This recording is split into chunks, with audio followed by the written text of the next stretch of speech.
Hello viewers, স্বাগতম সবাইকে আমার লোগো ডিজাইন সিরিজে। আজকে আমি ভিনটেজ লোগো পার্ট 4 নিয়ে কথা বলবো। আজকে একটা মাউন্টেন লোগো নিয়ে কথা বলবো। এই লোগোটা ক্রিয়েট করতে হলে আমরা ভেক্টর কোথা থেকে পাবো, কিভাবে কোন ফন্ট ব্যবহার করবো, A to Z।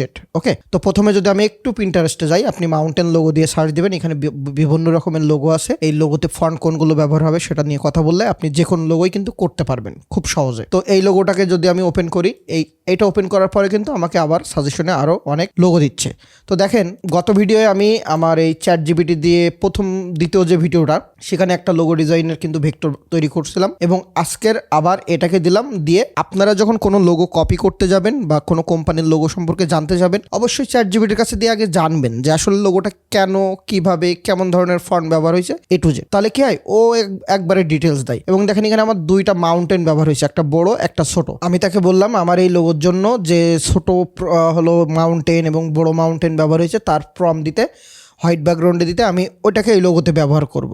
তো আপনার যে যে এলিমেন্ট দরকার আপনি কিন্তু ChatGPT দিয়ে সেটা বানিয়ে নিতে পারবেন। তো আমাকে দুইটা প্রম্পট দিল, আমি সেই প্রম্পট দিয়েই এখানে দেখেন দুইটা মাউন্টেন বানিয়ে নিলাম। আমি একটু এখানে গেলাম, দেন এটাকেও কপি করে নিয়ে আসলাম। এই যে দুইটাকে নিয়ে আসলাম। এখন এই দুইটাকে ইমেজ ট্রেস পরে করব। আমরা চলে যাবো একটু ফন্টে। যদি এই দা ফন্টে যাই, ওকে, দা ফন্টে যাওয়ার পরে এখানে দেখেন ফ্যান্সি নামে একটা অপশন আছে। এখান থেকে ওল্ড স্কুল নামে একটা অপশন, আরও অনেকগুলো আছে, সবগুলো দেখবেন। যদি ওল্ড স্কুলে আসেন, এখানে দেখেন এই যে সকার আছে, অ্যাথলেটিক আছে, আপনার বাস্কেটবল আছে। তো আজকে আমরা বাস্কেটবলটা দিয়েই করব। যদি আপনার হলো লোগোটার লেখা কেমন হবে সেটা দেখার ইচ্ছা হয় এখান দিয়ে, তাহলে এটাকে দিয়ে এন্টার দিবেন। ফ্রিতে কিন্তু এই সাইটটা মোটামুটি ভালো। আর ভিনটেজ লোগোর জন্য স্পেশালি যদি 100টা ফন্ট আমি দিব, তো যারা এই ফন্টগুলো চান তারা অবশ্যই ভিডিওতে কমেন্ট করবেন ফন্ট, আমি ইনবক্সে আপনাদেরকে পৌঁছে দিব গুগল ড্রাইভের লিঙ্ক। ওকে, তো এই গেল, আমরা ফন্ট এখান থেকে নিলাম। এটা হলো আমাদের বাস্কেটবল ফন্ট। তো এখন আমাদের কাজটা কিভাবে শুরু করতে পারি, রাইট? তো প্রথমত আমরা এটাকে যদি একটু জুম করে নিয়ে আমরা চলে যাব এখান থেকে ইলিপস টুল। দেখেন এটা কিন্তু ফুল সার্কেল না, এরকম আপনি ইলিপস নিলে কিন্তু এটা কিন্তু আসবে না। ইলিপস টুল নিলাম কিন্তু আসবে না, তার জন্য আমরা রাউন্ডেড বা রেক্ট্যাঙ্গেল যেটাই নিই না কেন, আমরা রাউন্ডেডটা নিলাম, নিয়ে এখান থেকে এই পর্যন্তকে ঠিক রাখলাম। ওকে, আমরা এখান থেকে স্ট্রোক দিলাম, দেন হলো একটা কালার দিয়ে দিলাম। এখান থেকে এটাকে এই পর্যন্ত দিয়ে দিলাম, এখান থেকে এটাকেও এই পর্যন্ত দিয়ে দিলাম। দিয়ে এই যে কর্নার আছে, কর্নারটা আমরা এই রাউন্ড করে ফেললাম। আমার এটা শেষ। এখন আমি স্ট্রোকটা 1, 2 পিটি, 3 পিটি, 4 পিটি পর্যন্ত দিলাম। 4 পিটি দিলেই কিন্তু এনাফ। দেন আমরা অবজেক্ট পাথ, অফসেট পাথ, এটা মাইনাসে দিব। আমরা মাইনাসে দিলে, ওকে, আমরা -10 দিলাম এবং এটাকে 1 পিটি কমাই দিব। তাহলে আমার জন্য জিনিসটা কী হবে, আরও ভালো হবে। আমি 3 পিটি রাখলাম। এখন এই দুইটাকে ধরলাম, আমি সাপোজ এই দুইটাকে আরও একটা কপি করে নিব। এই কারণে আমার এই টেক্সটটা দেখাতে হবে। তো আমি এটাকে ধরলাম, অবজেক্ট পাথ, অফসেট পাথ, এই যে মাইনাস, আরও মাইনাস দিব, এই লেখাটার মিডিয়াম দিব, এই ওকে দিলাম। তাহলে আমার 3টা তৈরি হলো। আমার এখন কাজ হলো টেক্সটটাকে লিখে নেওয়া। তো আমি এটাকে 2 পিটি, 3 পিটি যাই রাখি না কেন, কোনো সমস্যা নেই। ওকে, আমি এখানে আমার টেক্সটটা লিখে রাখছি। ছোটো হাতে লিখলেও সমস্যা নেই, বড়ো হাতের করে নিতে পারবো। এটাকে সিলেক্ট করলাম, টাইপ টুলে গেলাম, টাইপ অনে পাথ গেলাম, গিয়ে এখান থেকে ক্লিক করে জাস্ট পেস্ট করে দিলাম। আমার লেখাটা এখানে চলে গেল, কারণ মিডিল লাইন। আমি এই লাইনটা দিলাম। এই লাইনটা দেওয়ার পরে টেক্সটার কালারটা আমি একটু সাদা করে দিই, বুঝতে সুবিধা হয় যাতে। এটাকে দিয়ে দিলাম এবং ওই যে টাইপে গিয়ে টাইপ অনে পাথ অপশন, এখান থেকে সেন্টার করে দিলাম, ওকে দিলাম। এখন আমার ফন্টটাকে আরও বড় করতে হবে। তাহলে আমরা এই যে এটাকে ক্যারেক্টার প্যালেট, যদি আপনার এখানে না থাকে, কোনো কিছু সিলেক্ট না রেখে Ctrl+T দিবেন, চলে আসবে। যদি এখান থেকে এত কিছু না করে, তাহলে এখানে দেখবেন হাইড করা আছে, অবশ্যই শো অপশানে ক্লিক করে নেবেন। এটাকে ধরলাম, আমি ফন্টটাকে আর একটু বাড়ালাম। কিন্তু এখানে একটা কথা আছে, আমার এই লেখাটা কিন্তু আমি বাস্কেটবল, এটা কিন্তু অন্য ফন্ট দেওয়া যেত। তো আমি সেম ফন্ট দিয়ে ট্রাই করলাম। আমি হয়তোবা এটাকে 36 দিলাম। 36 দেওয়ার পরে কি করব, আমরা ওই যে মিডিল করি, এর আগের ভিডিওগুলো দেখছেন, এটাকে ধরে এই মিডিল করে নিলাম, আর এটাকে ধরে এইখানে দিয়ে নিলাম। এখন দেখেন এই ফন্টে যদি ছোটো হাতেরও লিখি, সব কিন্তু বড় হাতের এখানে হয়ে যাচ্ছে। কারণ হলো আমার এটা দেওয়া আছে, বাট যদি নাও দেওয়া থাকে এই ফন্ট কিন্তু ছোটো হাতের হয় না, সাধারণত সব বড় হাতের হয়। তো যাই হোক, এখন আমি মিডিল অ্যালাইন দিলাম। দেখেন আমার এটা কিন্তু মিলে গেল, একটা বিষয়। এরপরে যেটা করব, এরপরের কাজগুলো এবার আমরা এটাকে এখান থেকে সরাই নিয়ে করব। ওকে, বা না সরায়ও এখান থেকে আমরা এটাকে লক করেও রাখতে পারি। এটাকে একটা অবশ্যই কি করব, অল্টার ধরে এই যে কপি করে নিলাম, কারণ আমরা যাতে পরে কোনো সমস্যা হলে সাথে সাথে কিন্তু এটা ঠিক করতে পারি। আমি এটাকে ধরে অবজেক্ট থেকে এক্সপান্ড করে দিলাম, একবারে সবগুলো ভেঙে ফেললাম। দেন এই মাউন্টেনের জন্য চাইলে আমরা কাটতে পারি। আমরা যদি এখান থেকে ফন্ট দিয়ে কাটি ফন্ট, যদি আমরা ইরেজার দিয়ে কাটি ইরেজার, যেটা দিয়ে ইচ্ছা আমরা কাটতে পারবো। আমি এটাকে ধরলাম, এখানে অ্যারেঞ্জ থেকে ব্যাগে দিয়ে দিলাম, জাস্ট বোঝার সুবিধার্থে। ওকে, দেন আমরা একটু ইমেজ ট্রেসে যাবো। এটা হলো বিগ মাউন্ট, এটা হলো স্মল মাউন্ট। তো এটাই যাব ইমেজ ট্রেস। আমরা যদি এখানে ইগনোর হয়, এই ইগনোর কালার এবং হোয়াইট থাকে, এটা দিই, তাহলেও কিন্তু আমাদের এটা খুব সহজে বাইর হয়ে যাবে। এই যে দেখেন এক ক্লিকে বাইর হয়ে গেল। আমি এক্সপান্ডে ক্লিক করব, একটু টাইম নিতে পারে। আমার এটা ভেক্টর শেষ। আর এটাকে ওই সেম জিনিসটা করব। যদি একদম ফুল হোয়াইট থাকে আর উপরে আপনার ব্ল্যাক কালারের ভেক্টর থাকে, তাহলে এটা কাজ করবে, না হলে আপনি লো ফিডেলিটি দিয়ে আপনি ট্রাই করতে পারেন। ওকে, এটা আমার বাইরে হয়ে গেছে। আমি এক্সপান্ডে ক্লিক করলাম, এটাও কিন্তু আমার হয়ে গেল মোটামুটি। এখন যদি আমি এটাকে কপি করে নিয়ে এখানে বসাই, অল্টার ধরে কপি করতেছি, দেখেন প্রায় সিমিলারই আমাকে দিছে। তো আমাকে যতটুকু দিছে আমি চাইলে এটাকে কিন্তু আরেকটু সোজা করে নিতে পারি। কেমন?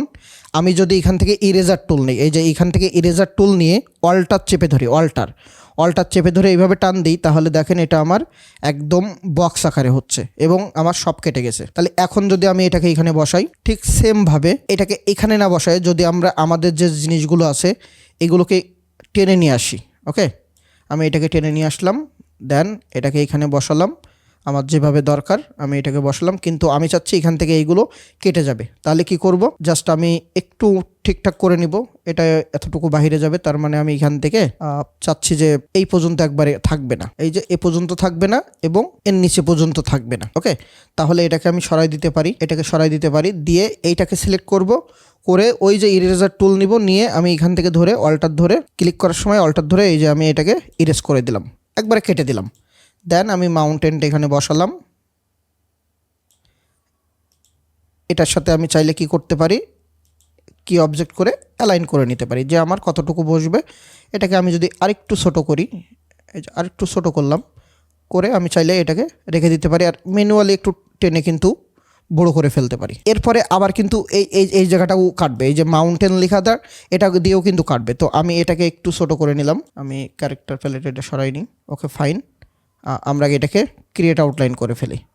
দেন এটার সাথে আমি আবার এটাকেও একটু অ্যালাইন করে নিই, আমার এটা আরেকটু বড় হবে। ওকে, এই বড় হওয়ার পরে আমরা নিচে ব্যাকাবো কীভাবে, এটা আমি চাইলে একবারে ইরেজ করে নিতে পারতাম। তো ইরেজ একবারে করে নিই, এমনি জাস্ট এটাকে ঠিক করে নিলাম বলে। এখন চলে যাবো ইফেক্ট, ওয়ার্প, আর্টস। এখানে গেলে এরকম আসবে। এখান থেকে দেখেন এই যে আপনার আর্টস লোয়ার আছে, এটাকে আমরা মাইনাসে নিয়ে আসবো। মাইনাস হয়তো বা 10, 12 এরকম দিয়ে দিলাম, 10 দিয়ে দিলাম, তাহলে আমারটা কিন্তু যতটুকু দরকার বেঁকে গেল। এখন এটাকে ধরবো, অবজেক্ট, এক্সপ্যান্ড অ্যাপিয়ারেন্স করে নিব, তাহলে ইফেক্টটা ভেঙে যাবে। দেন এই যে ফিলটা, এইটা কিভাবে করব, আমি এটাকে যদি একটু বাইরে নিয়ে আসি, আমরা গত ভিডিও দেখছিলাম কন্ট্রোল-C কন্ট্রোল-F দিয়ে এটাকে কপি করলাম, করে এই যে আমি উপরে 2টা নিলাম, উপরে 3টা আর বামে 3টা নিলাম। ওকে, এখানে দেখেন পিছনে কিন্তু আমার কালারটা একটু আলাদা। এটার কালার হলো এই মাউন্টেন কালার, এটার কালার হলো এই মাউন্টেন কালার। এখন এটা যদি দিই 3, অথবা আমি আরও একটা দিতে পারি 4টা দিয়ে এটা কাটবো। তো আমরা অবজেক্ট, পাথ, অফসেট পাথ, এখন মাইনাস না, আমার এটা কি হবে, প্লাস হবে। জাস্ট 1 বা 2 পিটি প্লাস দিলাম, এখানে যা আছে এটা থাকলো, ওকে দিলাম। বাড়তি যে অংশটা আসলো আমার, খেয়াল করবেন, আমি ওইটা দিয়ে এটাকে কাটতে পারি অনেকভাবে, তবে আমি যেটা বাড়তি অংশ আসলো ওইটাকে কন্ট্রোল-X দিয়ে কেটে ফেললাম। কাটার পরে এইটাকে ধরবো, ধরে এটাকে ধরি আর না ধরি উইন্ডো থেকে চলে যাব আমরা ট্রান্সপারেন্সি, আমরা টির ভিতরে যাব, যে খুঁজবো যে ট্রান্সপারেন্সি কই। তো এখান থেকে দেখেন ট্রান্সপারেন্সি, এই শিফট কন্ট্রোল F10। তো যাই হোক, আমরা এই ট্রান্সপারেন্সিটা এখানে নিয়ে আসলাম, এইটাকে সিলেক্ট করলাম, করে মেক মার্কস, ক্লিপ, দেন সাদা ঘরে ক্লিক করে কন্ট্রোল-F দিব, তাহলে ওইটাই আমার এখানে পেস্ট হলো। আবার এই ঘরে ক্লিক করে ফেলবো। ওকে, দেন আমার সেই শেডটা তৈরি হলো। এখন এখানে যদি মনে হয় যে না এটা অনেক কম ছিল, তাহলে আমরা কি করতে পারি, আমরা কন্ট্রোল-Z দিয়ে ব্যাগে গেলাম, এই যে বাড়তি অংশ এটাকে আবার ডিলিট করলাম, করে অবজেক্ট, পাথ, অফসেট পাথ। ওকে, 2 না দিয়ে আমি 1.5 দিতে পারি, 1.5 দিয়ে ওকে দিলাম। বাড়তি অংশটা কাট করলাম কন্ট্রোল-X দিয়ে। এখন এই নিচেরটা ধরলাম, ধরে ওই সেম মেক মার্কস এটাকে তুলে দিয়ে কন্ট্রোল-F, দেন এই ঘরে ক্লিক করলাম। আমার দেখেন মাউন্টেনের এটা কিন্তু হয়ে গেল। এবং মাউন্টেনটা কি হবে, সাদা কালারের হবে। তো আমি আপাতত ব্ল্যাক দিলাম কারণ আমার পিছনে ব্যাকগ্রাউন্ড সাদা, যার কারণে। এখন আমি যদি এটাকে এখানে নিয়ে আসি, নিয়ে এসে এখন কি করব, সাপোজ আমি অ্যালাইন করলাম, এই যে অ্যালাইন করলাম, অ্যালাইন করার পরে এইবার আমরা আবার এইটাকে সিলেক্ট করব। ওকে, এইটাকে বা আনগ্রুপ করে নিতে পারি আমরা, এটা কত দূর উঠবে সেটাকে আমরা এখানে তুলে দিব। আমরা এখানে এতটুকু রাখলাম যে হালকা ফাঁকা রাখলাম, এটা ছাড়া আমি এটাকে কেটে দিই, কেটে দিয়ে এটা আরেকটু ফাঁকা দিই। দেন এখন কি করব, এটাকে ধরবো, আবার শুধু এইটা যদি ধরি তাহলে আমার অন্য কিছু কাটবে না। আমি ইরেজার টুলে যাব, অল্টার ধরবো, দেন এখান থেকে আমার যতটুকু দরকার এই যে এই মাফিক মতো আমি এটাকে কেটে দিলাম। আমার কিন্তু কাটা শেষ। এটার কালার হয়ে যাবে এখান থেকে ইয়েলো, দেন আমার এটার কালার, এটা আবার এখান থেকে ছোট হয়ে এখানে বসবে। পরে আমরা এটাকে চাইলে কেটে দিতে পারবো। এটাকে একটু বড় করে নিব। ওকে, এই একটু বড় করে নিলাম, দিয়ে একটু নিচে দিয়ে দিলাম। এখন এইটা দিয়ে আমি চাইলে কিন্তু এই বাইরের অংশটাও কিন্তু কেটে ফেলতে পারি। তো আমরা এই শেপ দিয়ে এই শেপটা কাটবো, তার জন্য আমি আগে এই শেপটাকে একটু আনগ্রুপ করে নিব। আনগ্রুপ করে নিলাম, দেন এইটাকে কি করব, Ctrl+C Ctrl+F দিব, দিলে একটা উপরেই কপি পেস্ট হলো। আমি এখানে অ্যারেঞ্জ টু ফন্ট করে দিলাম। ওকে, দেন এখানে দেখেন আরও একটা আছে কিন্তু, তাহলে আমি এইটাকে সিলেক্ট করলাম, দেন এই শেপগুলোকে সিলেক্ট করলাম করে যদি শেপ বিল্ডারে যাই, শেপ বিল্ডারে গিয়ে আমার যতটুকু না দরকার আমি এখান থেকে এই যে দেখেন কেটে দিচ্ছি। ওকে, অল্টার ধরে জাস্ট কেটে দিবেন, অল্টার ধরবেন, অল্টার ধরে আপনি এর পাশ দিয়ে ঘোরাবেন, তাহলে এটা কিন্তু কেটে গেল। এবার বাকি অংশ যেগুলো সেগুলো আবার একটু ক্লিক করলেই আপনার কিন্তু এটা পুরোটাই কেটে যাবে। এই যে ছোটো ছোটো যে অংশগুলো আছে, অল্টার ধরে জাস্ট এতটুকুকে ক্লিক দিবেন। একবারে ক্লিক দিলে কিন্তু আবার হলো অনেক বেশি কেটে যাবে। আমার বাইরে যেগুলো আছে ওগুলো এখন কোনো দরকার নেই, জাস্ট আমার এটা হয়ে গেল। এখন এটাকে কালার দিব কি, এখানে এটাকে চাইলে আনগ্রুপ করতে পারি, অথবা এগুলোকেও কিন্তু আমি ইরেজার টুল দিয়ে ধরে ধরে কেটে দিতে পারি। আপনি যেভাবে আনগ্রুপ করে করলেন, এভাবে করে করলেন, আপনার ইচ্ছা। আমি জাস্ট এগুলোকে একবারে মুছেই দিলাম। ওকে, দেন আমি এটাকে ধরলাম, এটাকে এই কালার দিয়ে দিলাম। আমি যদি লোগোটাকে একটু সরাই, পিছনে একটা ব্ল্যাক আর্টবোর্ড দিই, আমি এটাকে right button click, arrange to back, shortcut key use করলাম না, জাস্ট বোঝানোর জন্য। আপনার এটার কালার হবে হলো এই যে আইড্রপার দিয়ে এটা দিলাম, এবং এটার কালার হবে আপনার এটা, আর এটার কালার হবে জাস্ট পুরোটার কালার হবে এই ইয়েলো। ওকে, এখন মাউন্টেন আপনার এটা কি আছে, ব্ল্যাক আছে, তাহলে আমি আনগ্রুপ করলাম, আনগ্রুপ করে এটাকে কালার দিয়ে দিলাম ফুল হোয়াইট। এই যে ফুল হোয়াইট, দেখেন আমার লোগো শেষ। জাস্ট নিচে একটু টেক্সট লিখতে হবে, তাহলে এটাকে আর একটু ছোটো করে নিতাম, নিচে টেক্সট লিখলাম, এখান থেকে সাল লিখতাম, আমার লোগো শেষ। তো ঠিক এইভাবে করে যখন আপনি একটা লোগো কপি করবেন, আপনার এই যে ভেক্টর সম্পর্কে ধারণা, ফন্ট সম্পর্কে ধারণা, এই যে ঘোরানো, এই যে টেকনিক, এগুলো কিন্তু আপনি শিখতে পারছেন। ওকে, তো আপনাকে ফুল ফোকাস হতে হবে যদি লোগো ডিজাইন করতে চান। এবং আমরা লোগো ডিজাইন, ব্র্যান্ডিং এবং প্যাকেজিংয়ের উপরে একটা কোর্স নিয়ে আসবো খুব দ্রুত। ফুল 3টা প্যাকেজ একসাথে অল্প টাকায়, বাংলায়, বাংলাদেশে এরকম হয়তো বা খুব কোর্স কম পাবেন। তো যদি চান ফুল গাইডলাইন নিয়ে একদম বেসিক থেকে শুরু করবেন, চাইলে শুরু করতে পারেন ওই কোর্সটা। ভালো থাকবেন সবাই, আল্লাহ হাফিজ।